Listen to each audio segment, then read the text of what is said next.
we've spoken a bit about carbohydrates, but you mentioned protein earlier.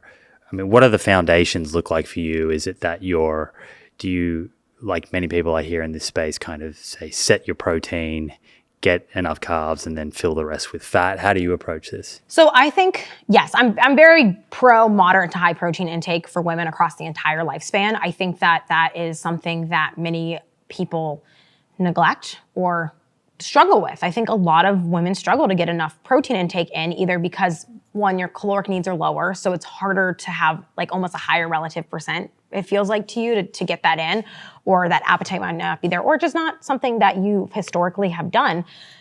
So I do think that having that, like, and I think there is some data that suggests that, like, you know, females don't necessarily need all the way up to that 1 to 1.2 that sometimes is recommended. So I'm okay with like that 0.8 to 0.9 up to 1.0 grams per pound of body weight.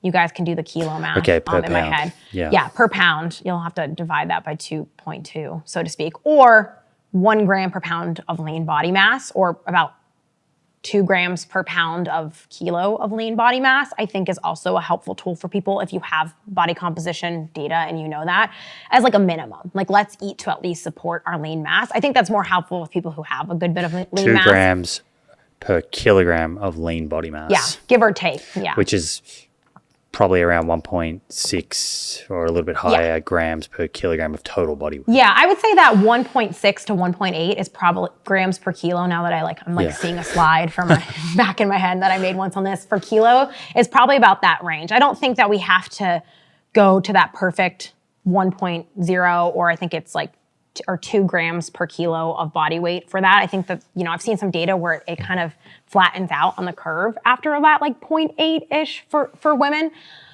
But I think there's benefits across the entire lifespan for that. But especially if you are struggling with your hunger and satiety, and you feel like you can't lose fat, and you feel like you're not making progress in the gym and you're not recovering, like, that's usually a sign that, hey, maybe increasing my protein might help that, because it increases satiation. If you are someone who struggles with that hunger and satiety, it's going to improve your exercise recovery. You're going to be giving the amino acids that your body needs.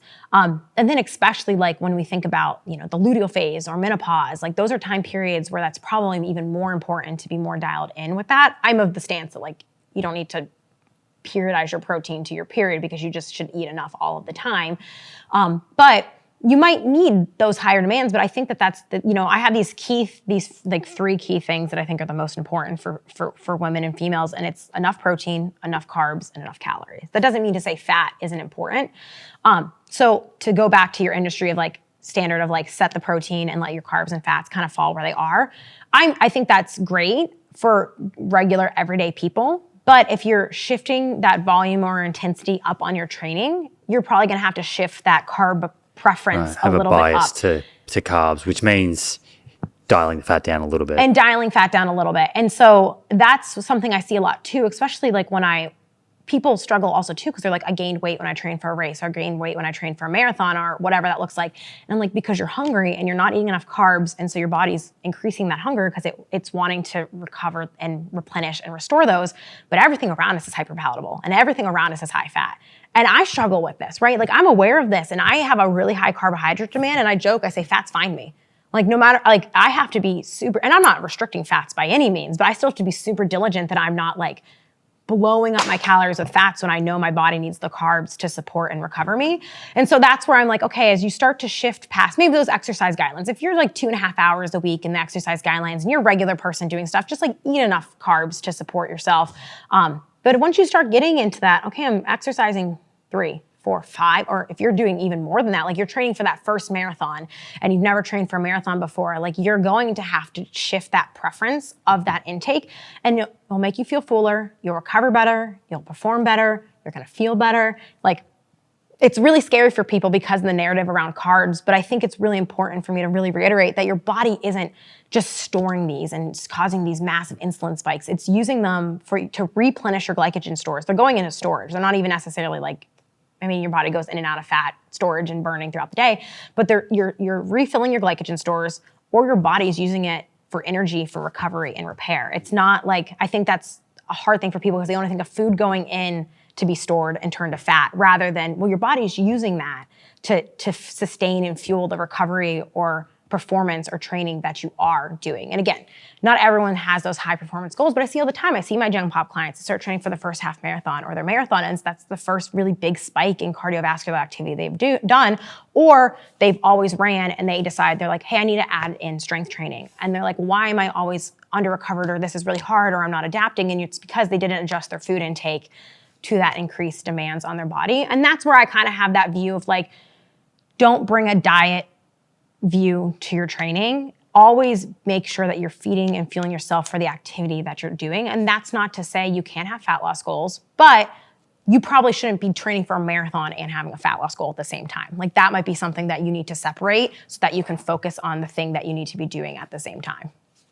Let's imagine someone's listening and thinking, Alyssa's made a great case here to eat more carbohydrates.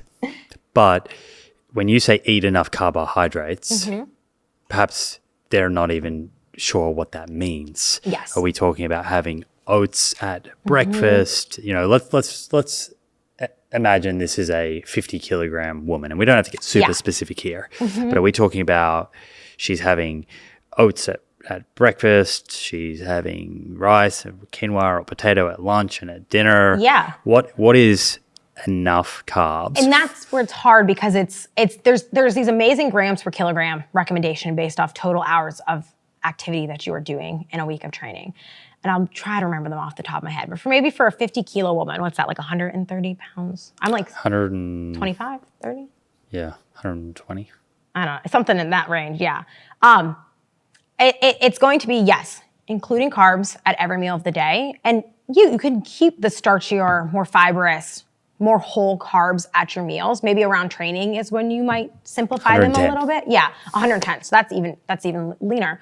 And so again, it's going to depend on how much they're doing. And so if you're a very low sedentary, lower end of that spectrum person, it might be something like 2 to 3 grams per kilo of body weight per day. So maybe 100 to 150.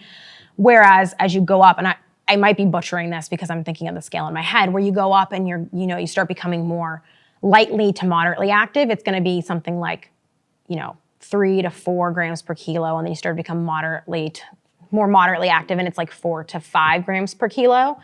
So she's 110 pounds. It's going to be, I think it was about 150 to 200 grams. Yes. And so then for the moderate level of activity. And then you're titrating up, and then you get to, this is where it's more like high-end athletes. We're getting into, okay, you're training for maybe 6, 7, 8, 9, 10 hours a week. And then you start eating 6, 7, 8, 9, 10 grams per kilo of body weight.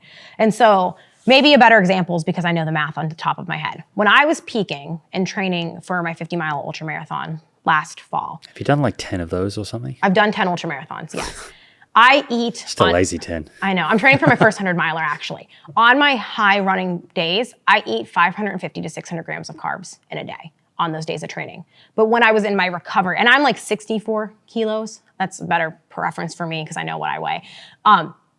When I was in my recovery phase, I went down to maybe only 2 hours a week of cardio, and I was ramping back into lifting. I probably went down to like 200 to 230 grams of carbohydrates a day. So I over-halved it, right? Because I went from exercising 10 to 13 hours a week to like 4 to 5 hours a week in total with lifting and running. And so maybe that's a better example of like, I adjusted my carbohydrate needs. I wasn't restricting. I wasn't starving myself. I wasn't on some like extreme diet post 50-miler. I just wasn't as active. So I didn't need as many carbohydrates. So I went back down closer to that 200 range, and I did increase my fats, because I will tell you, after running those things, you just like are so sick of sugar that all I wanted to eat was like nuts and cheese and fruit for like a month. I can only explain, or like vegetables, not fruit, for like a month. So I did allow myself to increase a little bit of that, because I didn't need fat and sodium combo. Oh, that's all I wanted when I finished those things. But I did, like, I was like, hey, like this volume in training isn't as high. I was kind of only doing the exercise guidelines worth of cardio during my like off season, so to speak.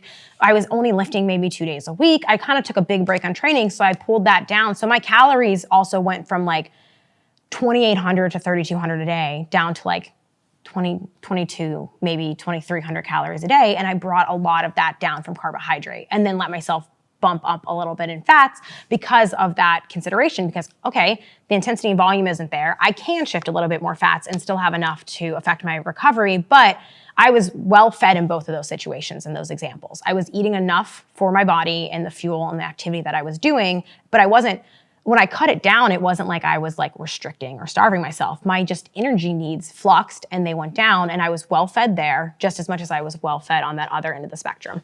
And you're holding protein at a pretty sort of consistent level in both of those scenarios. Yeah. And that comes back to that kind of, I think you said 1.6 to 1.8 grams per kilogram, roughly there, which again, ballpark, but for an average woman, it's going to land somewhere between like 80 and 120 grams of protein a day. Yeah. For most people, I think 100 is a good minimum for most women. And then I think, you know, depending on where they're at, like that 100 to 130 is a good rough range. Because, you know, I get a lot of people too who do have a lot of adiposity and they're like, there's no way I can eat this much. I'm like, you don't need to be eating 1 gram per pound of body weight. Either think about estimate of lean mass or that lower end of that spectrum of what that might look like. And there are, like, I have friends who are taller and heavier and are very muscular, and they are eating more protein than me because they definitely have that. You have to, you know, factor that in a little bit there. But I think that 100 grams minimum, which is like 30 grams per meal plus a snack every single day, is a good minimum for most females. And like I have like 115 pounds of lean mass. So for me, I try to keep that as my minimum. I try to keep 115 as my minimum. And then I usually flux between like 115 and 140, depending on the day. I don't worry about hitting it perfectly. I think people think that they have to hit these ranges perfectly every single day. Like it was scary at first, but I've been doing this for so long that I do these high volumes of cardio or days where my protein isn't as high. And like, I haven't shriveled up into a raisin over the years. So I think there's a bit of that trust factor with that. So I like the 100 grams as a minimum, but then maybe for my more muscular end of the spectrum females, maybe that, you know, gram per pound of lean body mass is kind of that minimum. Are you okay with protein shakes if someone finds it difficult from an appetite point of view to get to 100 grams from Whole Foods? Yes. I think that a lot of people have this perception that's cheating or it's not food or it's bad to do. But I think especially like of the range of supplements that I recommend for women, I mean, protein shakes are one of the things that I recommend for them because it's easy, it's portable. You might not have the appetite for eating protein across your day. I don't think we should be replacing, you know, the majority of our protein. But if you're drinking a 20 to 35 gram protein shake once a day, depending on like how much you're taking in, I think that's perfectly fine to be doing, to be meeting those goals. I mean, protein is still, I mean, they're food-derived supplements. They're not just like these synthetic made-up things. I think people forget that they are technically a food in a way. Yeah, I am absolutely fine with people using some sort. And you know, I know you're plant-based. It's important to note that like it's totally fine to use a whey-based supplement or a soy, pea, plant-derived based supplement, and they both are, as long as they're dosed appropriately and have enough protein in them, they're both are fine. You can use either. I actually personally use a plant-based supplement over a whey just due to GI tolerance, and like that's what I've used to supplement for the last few years. And you can interchange. It doesn't have to be only whey or bust kind of mindset. But yeah, I'm totally okay with that. And it doesn't have to be every day, right? Like you can someday, hey, I'm low today, I'm gonna get in a protein supplement, or use a protein bar as part of a snack that you incorporate in the afternoons or things like that. That's really good info. I've had a bunch of convos with people like Alan Aragon, and we've dived deep into all things protein. But the common theme really seems to be hitting that total protein being most important. Like many of these things, like we spoke earlier, you can go into the weeds and we can talk about protein distribution and before or after training, and they could be, you know, these could be important in certain contexts. Yeah. But for the general person, just getting total protein is the most important thing.